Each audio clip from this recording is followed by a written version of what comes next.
pag-aalinlangan,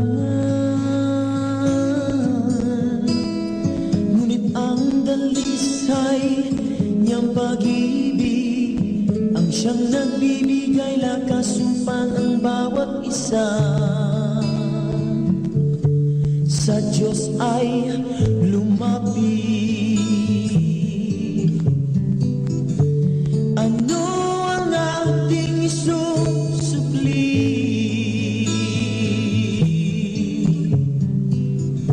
sa kasalanan na kanyang pinawi, kundi siya'y ating sambahin at handugan ng mga pagpupuri.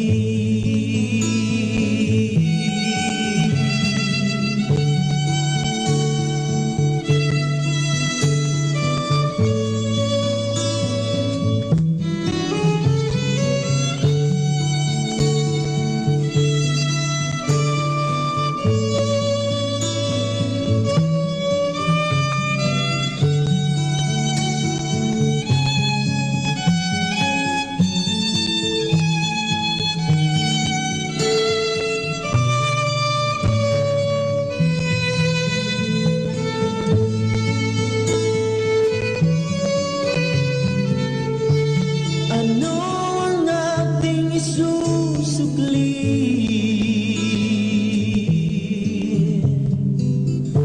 sa kasalanan na kanyang pinawi,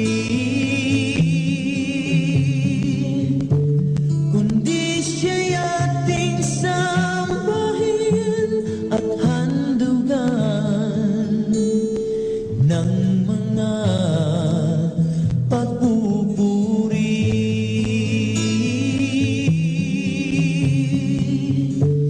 Ano ang ating isusukli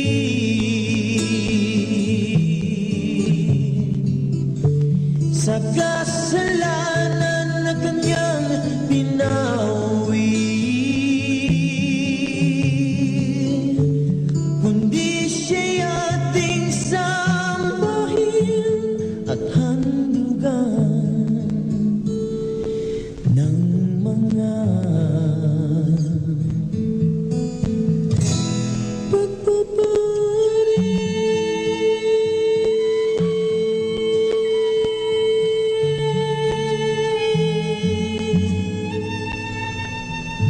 Our time now is 8 o'clock in the morning. Let us now have our time check prayer. Inaanyayahan ko po kayo na samahan ninyo ako sa panalangin sa oras na ito.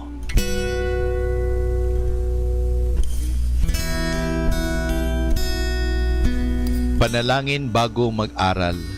Panginoong Yesus, Ikaw ang bukal ng liwanag at karunungan.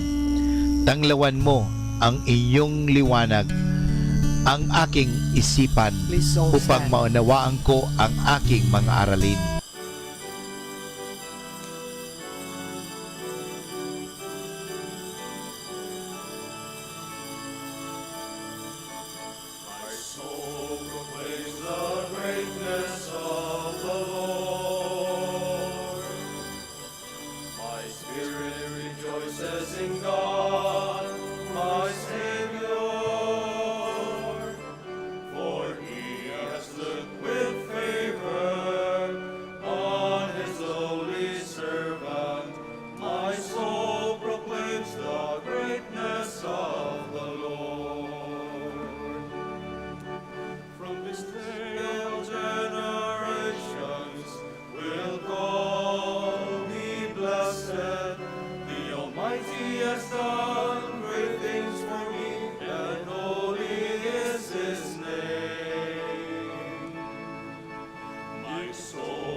With favor on his lowly servant. servant. My soul proclaims the greatness of the Lord. Good morning, brothers and sisters, and welcome to the Basilica of Our Lady of the Rosary of Manaoag. We are celebrating today the feast of Our Lady of the Rosary of Manaoag. Welcome po sa inyong lahat. In the name of the Father, and of the Son, and of the Holy Spirit. Amen. The grace and peace of God our Father and the Lord Jesus Christ be with you all. And with your spirit. My brothers and sisters, let us now acknowledge our sins and so prepare ourselves to celebrate the sacred mysteries.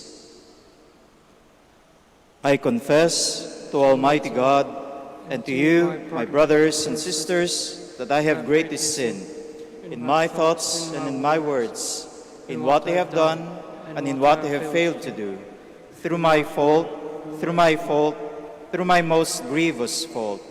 Therefore I ask Blessed Mary, ever Virgin, all the angels and saints, and you, my brothers and sisters, to pray for me to the Lord our God. May Almighty God have mercy on us, forgive us our sins, and bring us to everlasting life. Amen.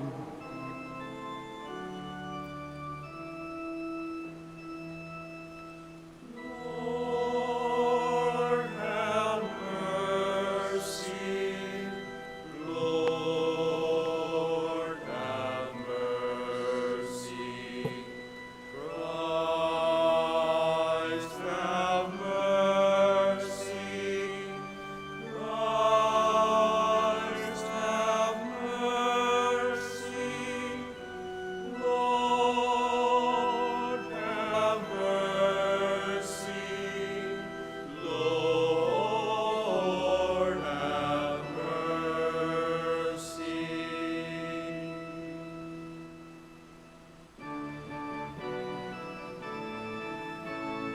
Glory to God in the highest, and on earth peace to people of good will. We praise you, we bless you, we adore you, we glorify you. We give you thanks for your great glory, Lord God, heavenly King, O God, Almighty Father. Lord Jesus Christ, only begotten Son, Lord God, Lamb of God, Son of the Father, you take away the sins of the world, have mercy on us. You take away the sins of the world, receive our prayer. You are seated at the right hand of the Father, have mercy on us. For you alone are the Holy One. You alone are the Lord. You alone are the Most High Jesus Christ, with the Holy Spirit, in the glory of God the Father.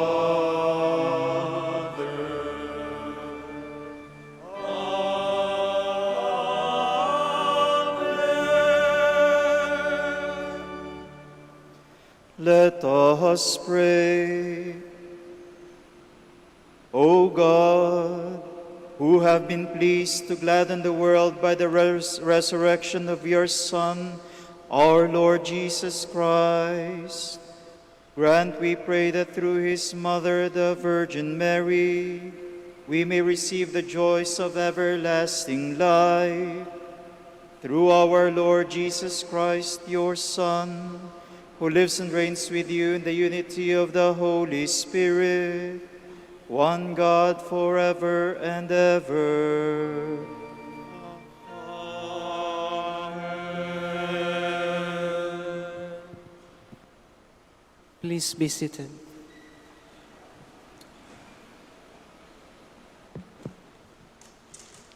A reading from the book of the prophet Isaiah. The people who walked in darkness have seen a great light. Upon those who dwelt in the land of gloom, a light has shone. You have brought them abundant joy and great rejoicing, as they rejoice before you as at the harvest, as people make merry when dividing spoils.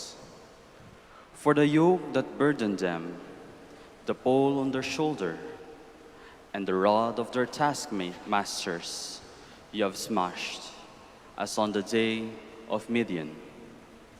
For a child is born to us, a son is given us. Upon his shoulder, dominion rests. They name him Wonder Counselor, God Hero, Father forever, Prince of Peace. His dominion is vast and forever peaceful, from David's throne and over his kingdom, which he confirms and sustains by judgment and justice, both now and forever. The zeal of the Lord of hosts will do this. The word of the Lord. Thanks be to God.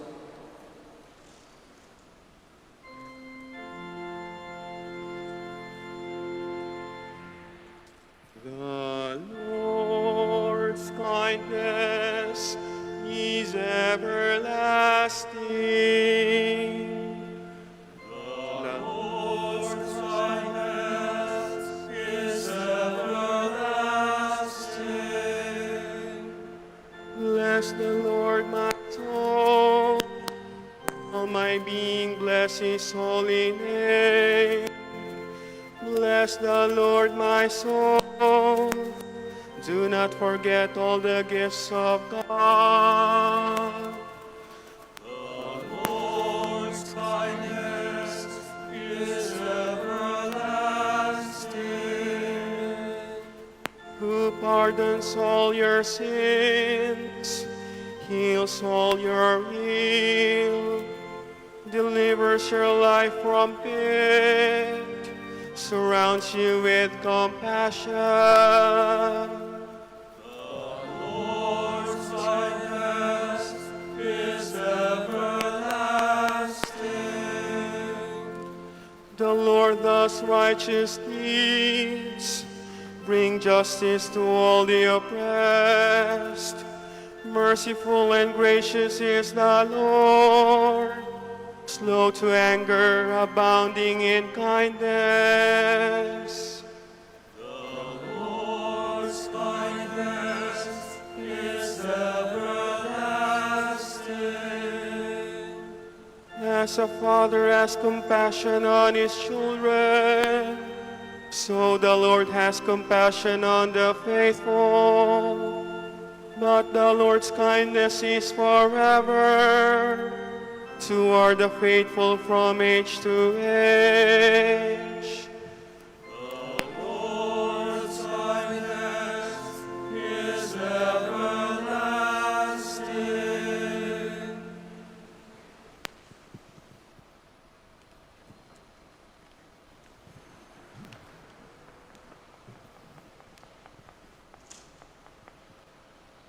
A reading from the letter of Paul to the Ephesians.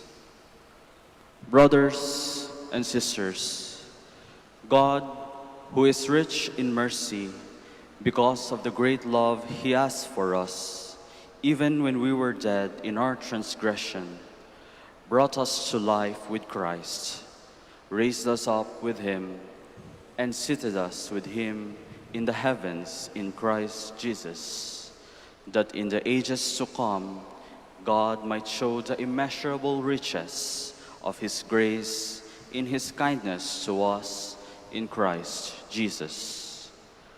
For by grace you have been saved through faith. And this is not from you, it is the gift of God. It is not from works, so no one may boast. For we are God's handiwork, created in Christ Jesus for good works that God has prepared in advance, that we should live in them. The word of the Lord. Thanks be to God. Please stand.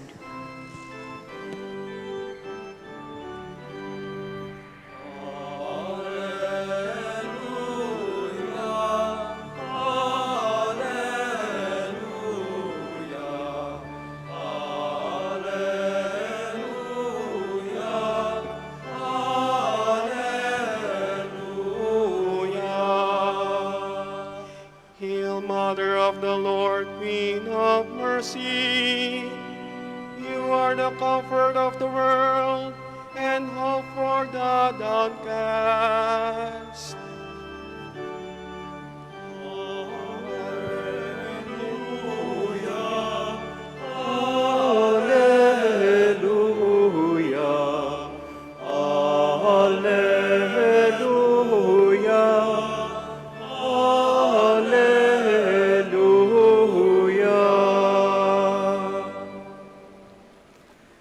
The Lord be with you. And with your spirit. A reading from the Holy Gospel according to Luke. Glory to you, O Lord. Mary set out and traveled to a hill country in haste, to a town of Judah, where she entered the house of Zechariah and greeted Elizabeth.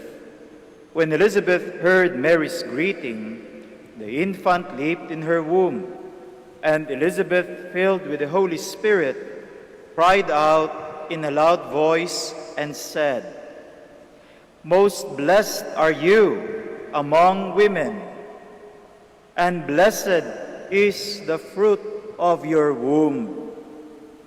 And how does this happen to me, that the mother of my Lord should come to me? For at the moment the sound of your greeting reached my ears, the infant in my womb leaped for joy.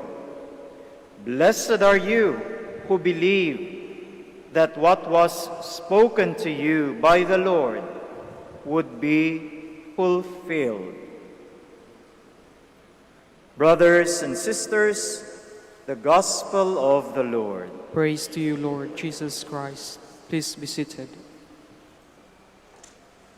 Mga kapatid, isa sa mga naging malaking epekto sa atin ng pandemic ay ang restriction of movement. Napigil ang ating mga paggalaw o pagbiyahe, at kalakip na rin dito ang restriction of encounter. Kaya nga ang pakikipagtagpo natin sa mga mahal sa buhay, mga kakilala, mga kaibigan, ay nagkaroon ng limitasyon. Ngayon lamang, we are blessed na sa panahong ito, sa buwan ng Oktubre, nagkaroon na ng kahit konti ng allowance. Nakabalik na tayo halos sa normal. Hindi pa naman sa normal na sitwasyon, kundi halos sa normal. Kaya limited lamang ang nakakapasok halimbawa ng simbahan, limited ang movement natin, hinahanapan tayo ng mga quarantine o travel pass, o kung ano pa mang mga rules na nariyan pa rin, hindi pa tayo balik normal, kundi meron pa rin konting restriction, pero kahit papaano makikita na po natin itong mga improvements sa ating situation ngayon. Nami-miss nyo po ba ang inyong mga kaibigan o mga mahal sa buhay na hindi nyo na nakikita ng medyo matagal na?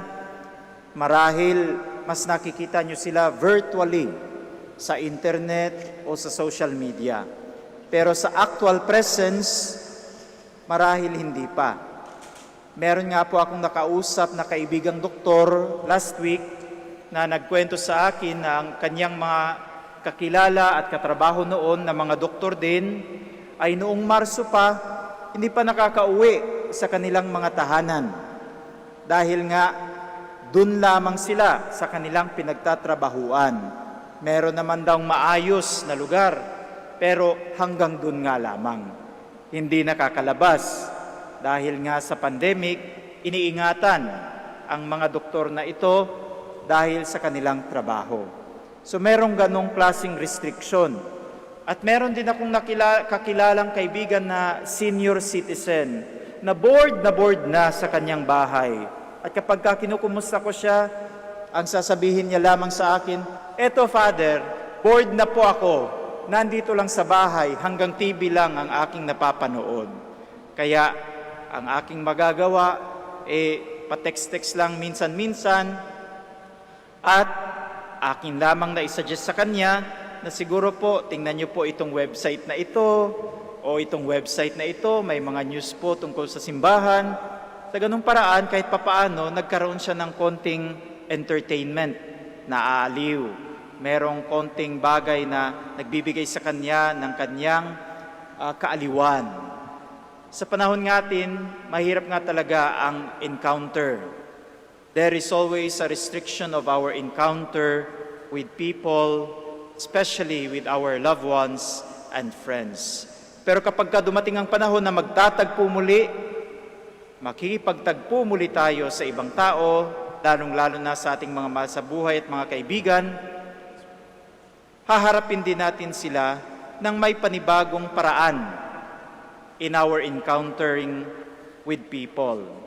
Sabi nga nila, sa new normal, we have to be ready to adjust in how we will meet again other people.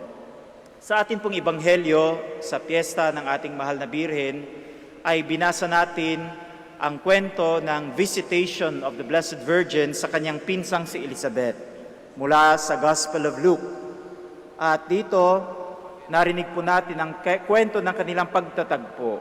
Nagtagpo ang magpinsan at meron silang isang magandang paraan sa kanilang pakikipagtagpo na sana'y kapupulutan natin ng aral. Ito ay ang paraan ng pagpapahalaga, the way of appreciation. Kaya sa ating gospel ngayon, maririnig po natin ang mga salita ni Elizabeth appreciating Mary.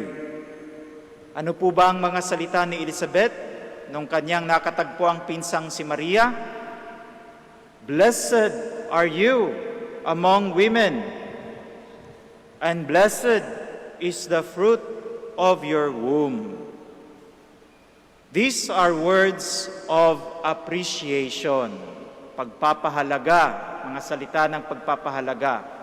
Nakita ni Elizabeth ang mahalaga kay Maria.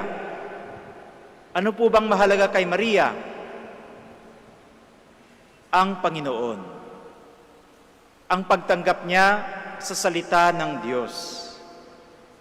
Nakita ni Elizabeth kay Maria ang pagpapahalaga ni Maria sa salita ng Diyos sa kanyang pagtanggap na sumakanya ang salita ng Diyos, na sumakanya ang Panginoon, at ito ang siyang kanyang binigyang halaga.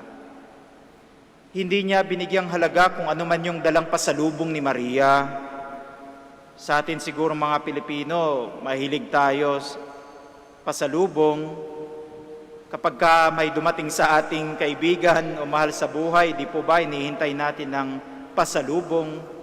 Baka nga sa pag-uwi ninyo mamaya, ay mamili pa kayo dyan, hindi lamang religious articles, kundi tupig at puto kalasyaw.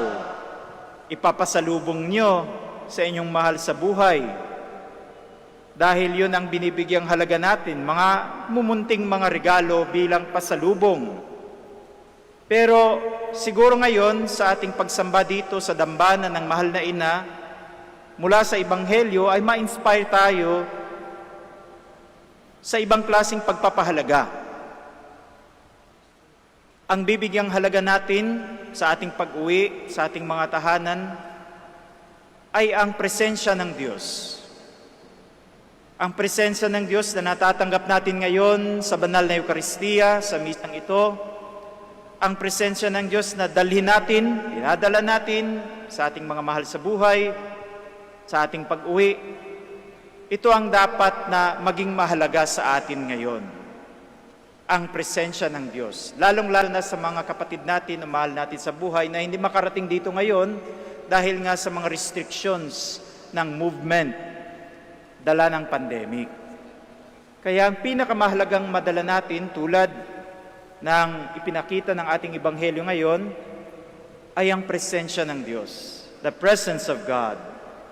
God who becomes for us the bread of life, which we receive in the Eucharist, and this presence of God in us, we bring to others. Sana maging mahalaga ang presensya ng Diyos. Blessed are you among women, sabi nga ni Elizabeth kay Maria, and blessed is the fruit of your womb. How can this be that the mother of my Lord should come to me? Ganito ang nakitang mahalaga ni Elizabeth sa buhay ni Maria. Ganito rin sana ang pagpapahalaga na dala natin sa ating pag-uwi sa ating mga tahanan. Our encounter with the Lord in this Mass, in this church, in this basilica, our encounter with the Lord in the Holy Eucharist, we bring with us back home. Dinadala natin. Kaya nga, sa ating pagdarasal ngayon, iniisip natin ang ating mga intention, mga mahal sa buhay natin, mga kapatid natin, kapamilya, o mga kaibigan na merong mga sakit. Pinagdadasal natin sila ngayon dito sa dambana ng ating mahal na ina. Ito rin dapat ang dala natin sa kanila, ang presensya ng Panginoon na nakatagpo natin dito sa ating pagsamba sa dambana ng mahal na Birhen ng Santo Rosario ng Manaoag. We bring with us God's presence. At ito'y dapat makita sa ating pamumuhay, ang presensya ng Diyos. Kaya nga pagkatapos nitong pagbati ni Elizabeth kay Maria, si Maria, ano po ang kanyang ginawa? Ay naglingkod sa kanyang pinsang nagdadalang tao. Siya ay naglingkod sa kanyang pinsang si Elizabeth. Dito makikita natin na ang presensya ng Diyos ay umepekto sa buhay ni Maria. Siya'y gumawa ng mabuti. Naglingkod siya sa kanyang pinsang si Elizabeth. Kaya sa atin din na nandito ngayon at tatanggapin natin ang presensya ng Diyos sa misang ito, sa banal na Eucharistia, sa ating pagdarasal, may dulot din dapat sa ating buhay ang presensyang ito ng Diyos. Ito po ang ikalawang paraan ng pagpapahalaga. Ito ay ang paggawa ng mabuti sa kapwa natin. Lalong-lalo na sa mga nangangailangan. Lalong-lalo na sa ating panahon na lahat tayo ay apektado ng pandemya. Ang ating pagpapahalaga sa Diyos, pagpapahalaga sa presensya ng Diyos ay maipapakita natin sa pamamagitan ng paggawa ng kabutihan sa kapwa-tao. Mga kapatid, naway maging mahalaga para sa atin ngayon ang presensya ng Diyos. At itong pagpapahalaga ng presensya ng Diyos sa ating buhay ay magdulot nawa sa atin ng mga gawa ng kabutihan.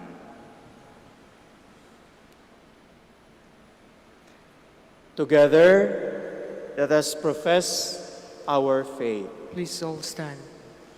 I believe in one God, the Father Almighty, maker of heaven and earth, of all things visible and invisible. I believe in one Lord Jesus Christ, the only begotten Son of God, born of the Father before all ages, God from God, light from light, true God from true God, begotten not made, consubstantial with the Father. Through him all things were made. For us men and for our salvation, he came down from heaven, and by the Holy Spirit was incarnate of the Virgin Mary and became man. For our sake he was crucified under Pontius Pilate. He suffered death and was buried, and rose again on the third day in accordance with the Scriptures. He ascended into heaven and is seated at the right hand of the Father. He will come again in glory to judge the living and the dead, and his kingdom will have no end. I believe in the Holy Spirit, the Lord, the giver of life, who proceeds from the Father and the Son, who with the Father and the Son is adored and glorified, who has spoken through the prophets. I believe in one holy, Catholic, and Apostolic Church. I confess one baptism for the forgiveness of sins, and I look forward to the resurrection of the dead and the life of the world to come. Amen. Brothers and sisters, with the prayer of the Blessed Virgin Mary as our model, let us give praise to God our Father and present our needs as we say, Lord, hear our prayer. Lord, hear our prayer. For all the members of the Church, may they look up to Mary as their mother and live as worthy children of so noble a mother. Let us pray to the Lord. Lord, hear our prayer. For national, for those in public office, that our God and Lord may direct their minds and hearts according to His will for the true peace and freedom of all. Let us pray to the Lord. Lord, hear our prayer.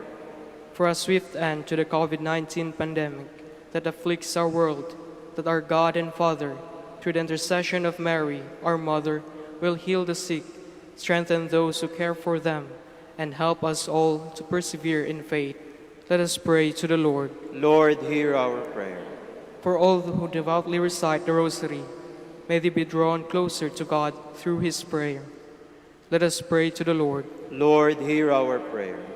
For all of us who celebrate the feast of Our Lady of the Rosary, may we, like Mary, praise God, recognize His might and mercy, and remain faithful to Him until death. Let us pray to the Lord. Lord, hear our prayer. For the intentions of this Mass, and in silence, we also offer to the Lord our personal prayers and petitions.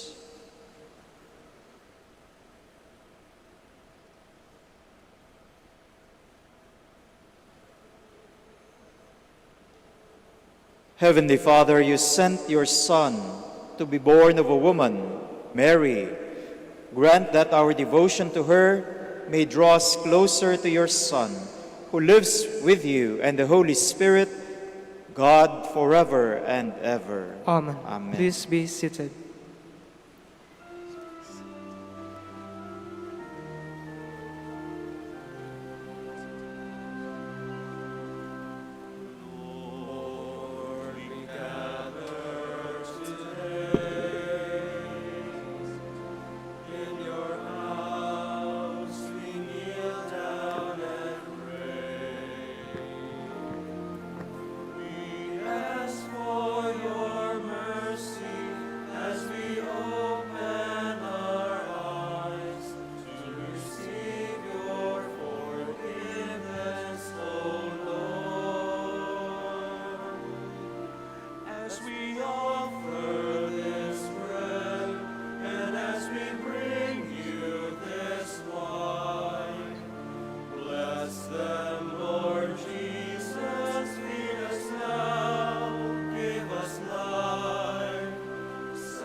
Please all stand. Pray, brothers and sisters, that my sacrifice and yours may be acceptable to God, the Almighty Father. May the Lord accept the sacrifice at your hands for the praise and glory of His name, for our good and the good of all His holy Church. Lord, accept the gifts we have. Accept these gifts as we celebrate the mysteries of your Son, may we become worthy of the eternal life He promises, who lives and reigns with you forever and ever. Amen. The Lord be with you. And with your spirit, Lift up your hearts. we lift them up to the Lord. Let us give thanks to the Lord our God. It is right and just. It is truly right and just, our duty and our salvation, always and everywhere, to give you thanks, Lord, Holy Father, Almighty and eternal God, through Christ our Lord. On this feast of the Blessed Virgin Mary, we praise, bless, and proclaim your name. Consenting to the divine word, Mary became the Mother of God. Embracing your saving will, she became the handmaid of the Lord. Devoting herself to the life and work of your Son, Mary cooperated in the mystery of redemption. Because of this, she stands before us, Mother and Model of the Church. Now gathered by the Spirit, with one voice, we join with Mary and all the saints in their triumphant hymn of praise.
Please all kneel. You are indeed holy, O Lord, the fount of all holiness. Make holy, therefore, these gifts, we pray, by sending down your Spirit upon them like the dewfall, so that they may become for us the body and blood of our Lord Jesus Christ. At the time he was betrayed and entered willingly into his passion, he took bread and, giving thanks, broke it and gave it to his disciples, saying, "Take this, all of you, and eat of it, for this is my body, which will be given up for you."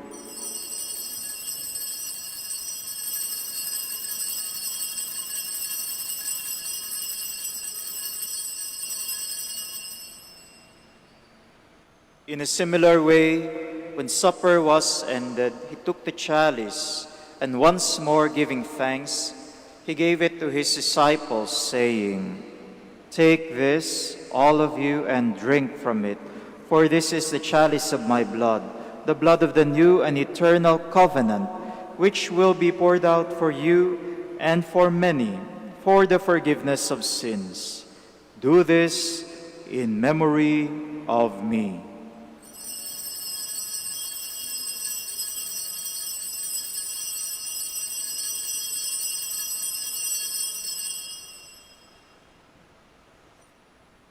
The mystery of faith.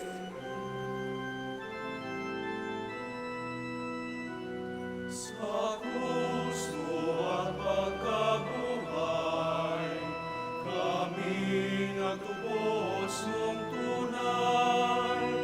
O Jesus, naming mahal, iligtas mo aming tanan. O Jesus, namin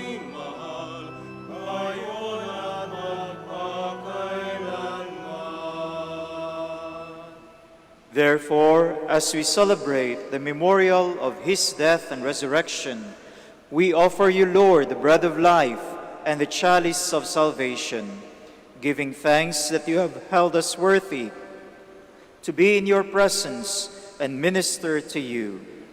Humbly we pray that partaking of the body and blood of Christ, we may be gathered into one by the Holy Spirit.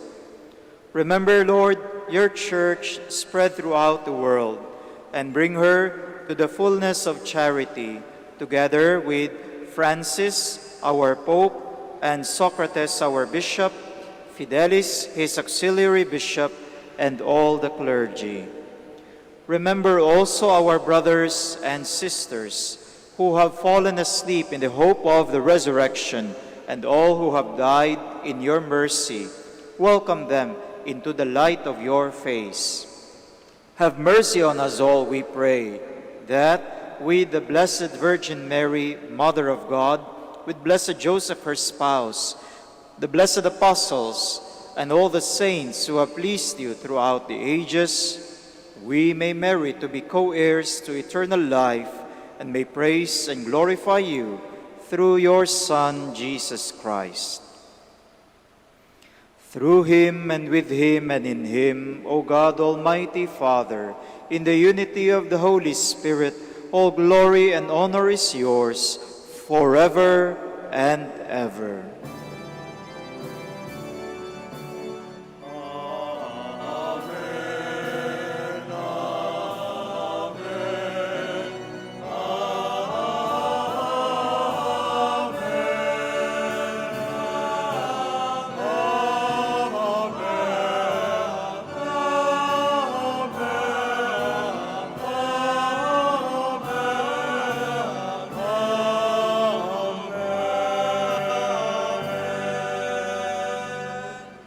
At the Savior's command and formed by divine teaching, we dare to say,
deliver us, Lord, we pray, from every evil. Graciously grant peace in our days, that by the help of your mercy we may be always free from sin and safe from all distress, as we await the blessed hope and the coming of our Savior, Jesus Christ. For the kingdom, the power, and the glory are For the kingdom, the power, and the glory are yours, now and forever.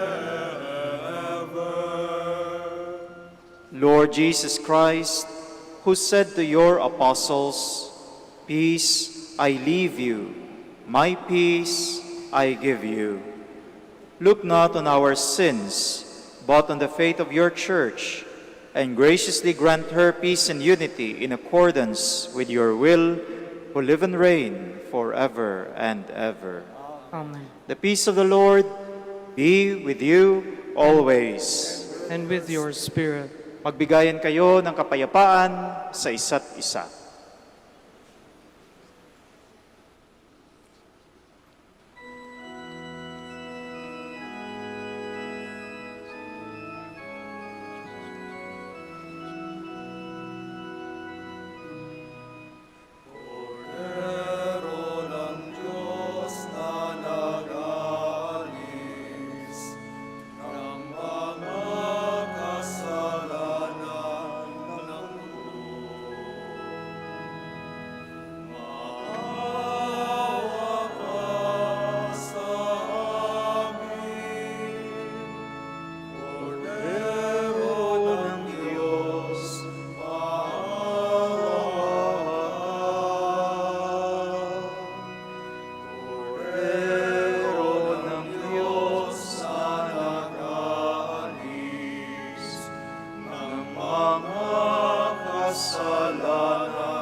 Please all kneel.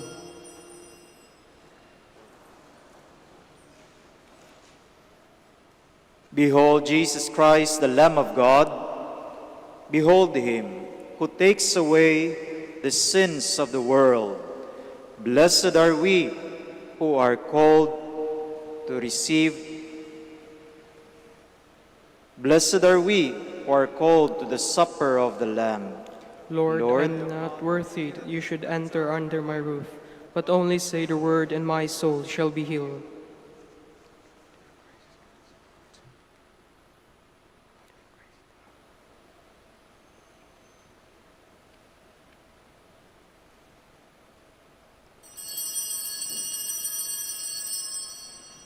the body of Christ. Amen. Amen.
sa kawang gawa. Kaya ikaw ay napili sa lahat ng nilikha upang dalhin sa sinapupunan ang anak na dakila. Sa kababang loob, tinanggap mo ang utos ng Diyos. Sa dalisay mong puso, sinabi ang matamis na ang Panginoon ay sumasa iyo. Sa dulo na bigyan ng ganap ang mundo. Puno ka ng pag-ibig, puno ka ng mananalig, matyagang mapagkumbaba, masigasig sa kawang gawa. Kaya ikaw ay napili sa lahat ng nilikha upang dalhin sa sinapupunan ang anak na dakila. O Maria, mahal naming ina, turuan mo kami na tumugon din sa tulad mo sa Diyos, na tumatawag sa amin at sumunod sa Kanya. Malis din sana ang takot at lubusan ng magtiwala.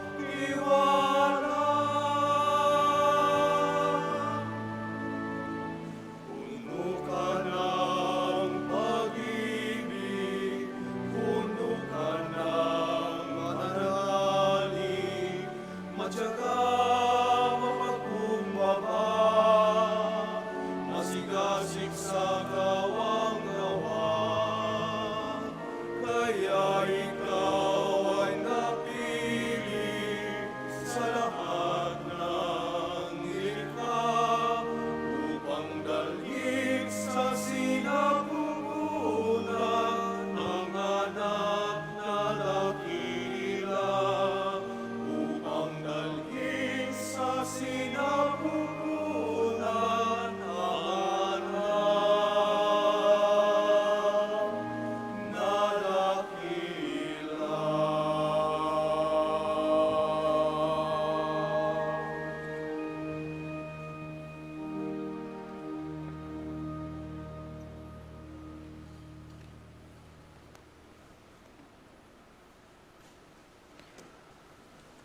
Please all stand.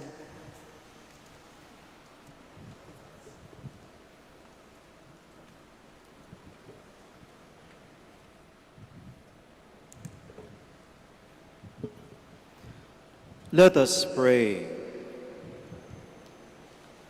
Lord our God, in this Eucharist we have proclaimed the death and resurrection of Christ. As we ponder these same mysteries in the Rosary, help us to proclaim them to your people. We ask this through Christ our Lord. Amen. Please all kneel for the Oratio Imperata. God our Father, we come to you in our need to ask your protection against the COVID-19 that has claimed lives and has affected many. We pray for your grace for the people tasked with studying the nature and cause of this virus and its disease, and of stemming the tide of its transmission. Guide the hands and minds of medical experts that they may minister to the sick with competence and compassion, and of those governments and private agencies that must find cure and solution to this epidemic. We pray for those afflicted. May they be restored to health soon. Grant us the grace to work for the good of all and to help those in need. Grant this through our Lord Jesus Christ, your Son, who lives and reigns with you in the unity of the Holy Spirit, God, forever and ever. Amen.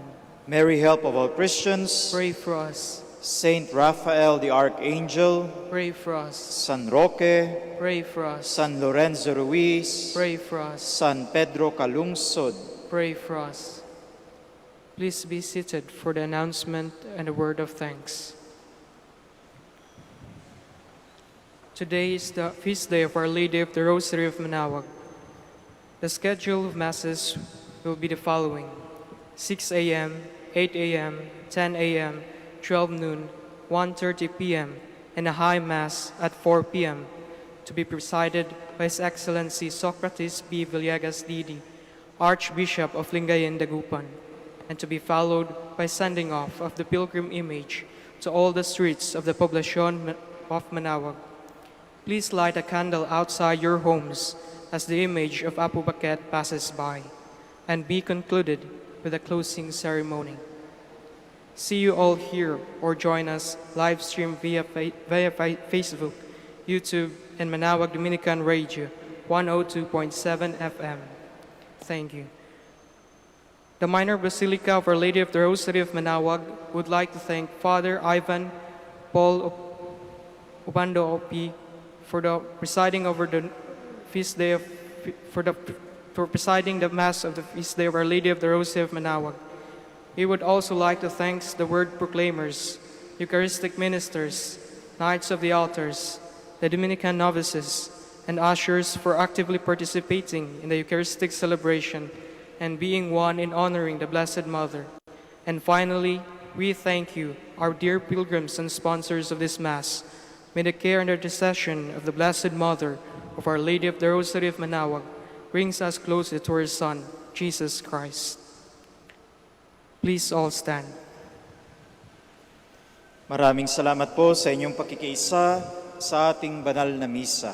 The Lord be with you. And with your spirit. Bow down for the blessing. Born of the Blessed Virgin Mary, the Son of God, redeemed the human race. May He enrich you with His blessings. Amen. You receive the author of life through Mary. May you always rejoice in her loving care. Amen. You partake to rejoice at Mary's feast. May you be filled with the joy of the Spirit and the gifts of eternal life. Amen. And may Almighty God bless you, the Father and the Son and the Holy Spirit. Amen. Our Mass is ended. Go in the peace of Christ. Thanks be to God. We shall now have the prayer for the blessing of the sick and blessing of religious articles and rosaries. Our help is in the name of the Lord, who made heaven and earth. God, our Almighty Father, by your blessing you give us strength and support in our frailty. Turn with kindness toward our sick brothers and sisters. Free them from all illness and restore them to good health through the intercession of Our Lady of the Rosary of Manaoag, so that in the sure knowledge of your goodness they will gratefully bless your holy name. We ask this through Christ our Lord. In memory of the mysteries of the life, death, and resurrection of our Lord Jesus Christ, to the praise and honor of the Blessed Virgin Mary, Mother of Christ and Mother of the Church, may these rosaries, candles, oil, and other religious articles be blessed and made holy in the name of the Father and of the Son and of the Holy Spirit. Amen. Amen.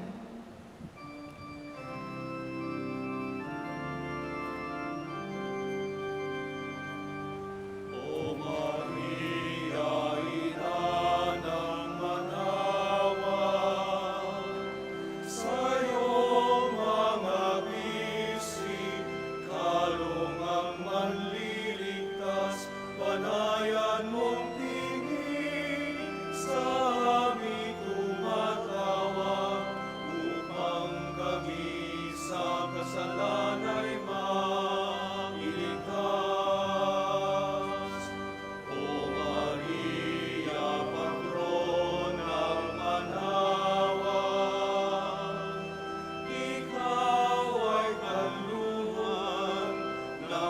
mga pusong uhaw, pag-ibig ng Diyos, sa'yo'y nawahanap. Hapis at pagdurusay, tiyak mabubukaw.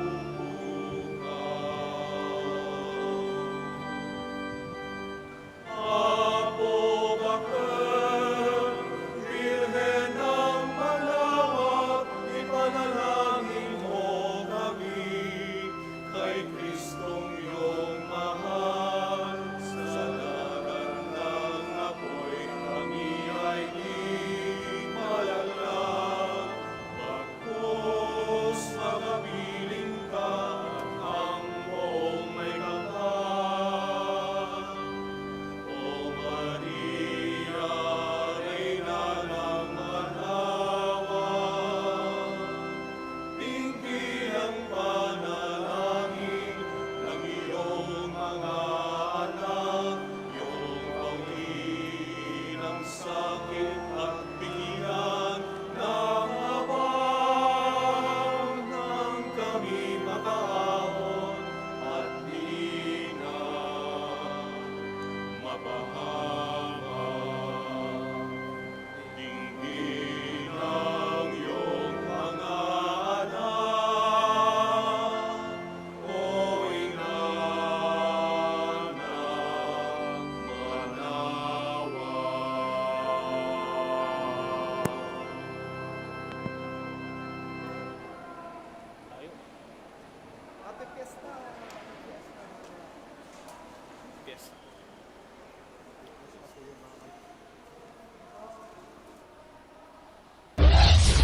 This is Manaoag Dominican Broadcasting Incorporated, a religious non-commercial radio station.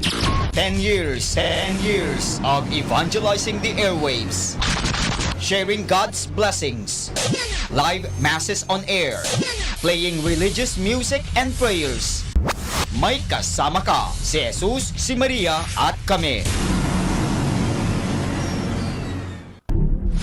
102.7 Manaoag Dominican Radio.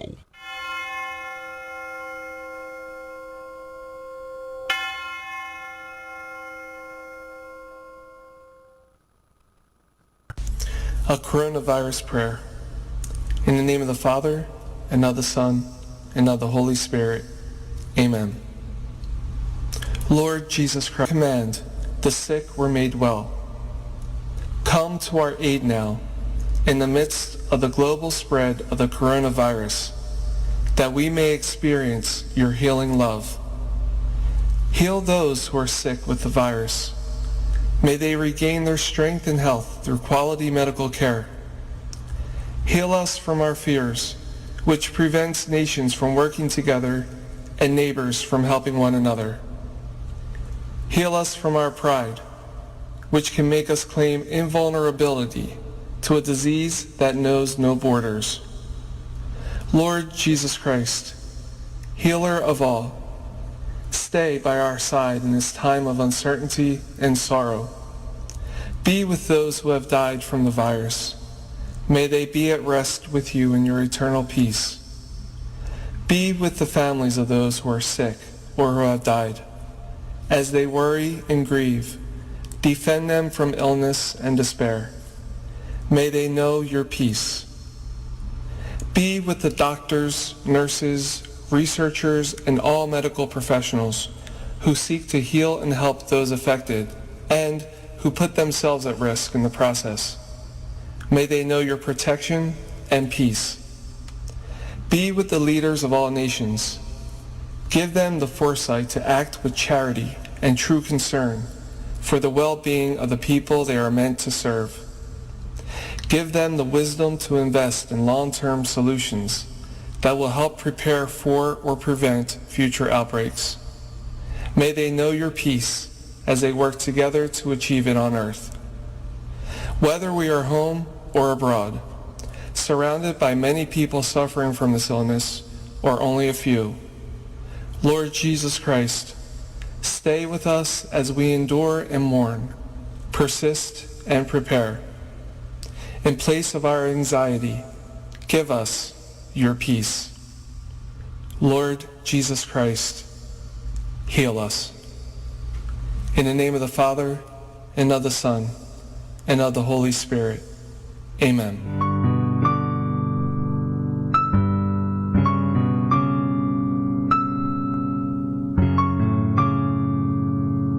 Prayer for our OFW. Lord Jesus, we put ourselves at the foot of your holy cross with Our Lady of the Rosary of Manaoag, as we acknowledge that we are nothing without you, and by your death you have redeemed the world. We believe in faith that nothing is impossible with you. We lift up to you our OFW listeners all over the world, whom we offer our prayers and every Holy Mass from the Minor Basilica of Our Lady of the Rosary of Manaoag. Lord, words cannot describe and express what they are sacrificing in order to have a better chance in life.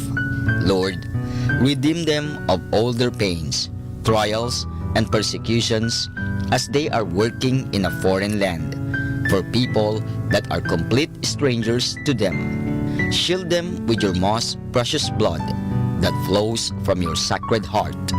Protect them from any harm and abuses that they may face as they continue their journey in life. We beg for your mercy and divine love, for they are far away from their families, loved ones, and friends. They miss our home that is causing heartaches and loneliness, that they are at a loss on what to do. Grant them the power and strength from the Holy Spirit to succeed and to be blessed in this chapter and mission in their life. Guide, inspire, and lead them to believe in faith that you will never forsake nor abandon them in their hours of need. Be with them always, especially for those OFW who are staying in places where they are not allowed to worship and pray for you. Make their bodies, minds, and spirit be your temple. Our Lady of the Rosary of Manaoag, you are always sensitive to their needs. You know what is in their minds, heart, and their condition in life. We love you as we ask you to cover them, their families, loved ones, and friends with your mantle of love and protection. We ask all of this in the name of Jesus through the intercession of Our Lady of the Rosary of Manaoag. Amen.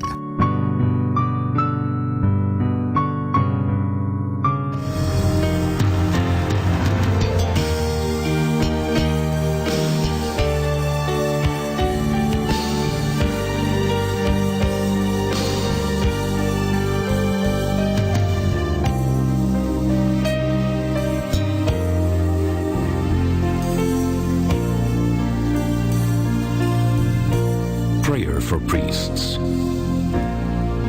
O Almighty Eternal God, look upon the face of your Son, and for love of him who is the eternal High Priest, have pity on your priests. Remember, O most compassionate God, that they are but weak and frail human beings.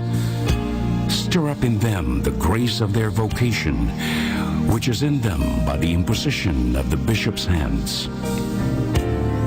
Keep them close to you, lest the enemy prevail against them, so that they may never do anything in the slightest degree unworthy of their sublime vocation.